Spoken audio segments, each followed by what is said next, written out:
Hello friends, welcome back to VS vlogs. तर कसे आहात सर्वजण? मजेत असाल सर्व. तर आपल्या घरामध्ये कधी कधी असं होतं की भाजीला काही नाही आहे, मग काय बनवायचं प्रश्न पडतो. तर डाळी ह्या सर्वांच्या घरामध्ये अवेलेबल असतातच. तर आपण ना आज हरभऱ्याच्या डाळीची भाजी बनवतो आहे. नक्की आवडेल तुम्हाला, ट्राय करून बघा. चला तर मग पाहूयात. इथे घेतली आहे मी हरभऱ्याची डाळ. तर हिला मी रात्री भिजत घातलं होतं. तुम्हाला वेळ असेल तर तुम्ही रात्री भिजू घाला, वेळ नसेल तर एक 3-4 तास आधी जरी भिजू घातलं तरी डाळ भिजते. आणि त्यानंतर घेतल्यात एक 5-6 लसूणच्या पाकळ्या, एक मोठा कांदा आणि 3-4 कढीपत्त्याची पानं. तर यांना सगळ्यांना व्यवस्थित बारीक छानपैकी कट करून घेते मी. कट करून झाल्यानंतर लगेच बनवूयात भाजी. तर कढईमध्ये घातले मी 2 चमचे तेल घातल्यानंतर आधी जिरं घालतीये, मोहरी घालतीये.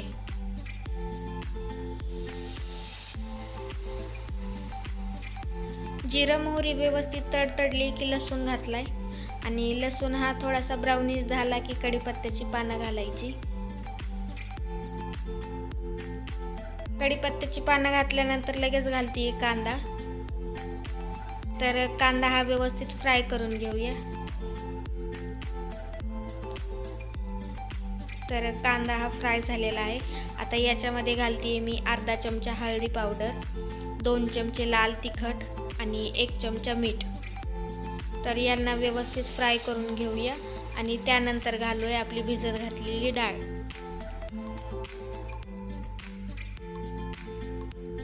डाळीला व्यवस्थित मिक्स करून घेऊया आणि मिक्स झाल्यानंतर याला 2 मिनटं झाकून ठेवूया.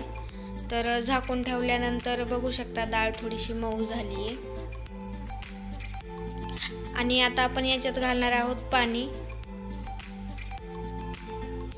तर पाणी घातल्यानंतर मिक्स केलंय आणि अजून याला एक 10 मिनटं पाणी आटेपर्यंत शिजून घेतलंय. तर 10 मिनटं झाली आहेत आणि बघू शकता पाणी वगैरे आटलंय मस्त. तर याच्यामध्ये आता घालायची वेळ आलेली आहे शेंगदाणा कूट. तर थोडासा शेंगदाणा कूट घातलाय आणि हलवून घेतली आहे भाजी. आणि एक 2-3 मिनटं असंच परतून घ्या, पाणी वगैरे आटून जाईल आणि भाजी तयार झालेली आहे.